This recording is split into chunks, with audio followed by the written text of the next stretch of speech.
Daniel. Today I'm in the helicopter. Okay. So can you show me how it works? Yeah. And I'm gonna kill these. She spins two parts here and here. Okay. Does it look like an actual So bullet? why are you using 2 motors? Does it look like an actual?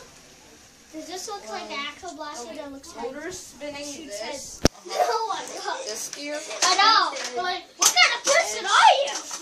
So these two are both moving, and then What this, kind of you might not see, but like in here, it actually goes, there's a line and there's a connector, and it goes to this, and this thing spins to make this spin. And then over here, there's another gear over here, which makes this spin.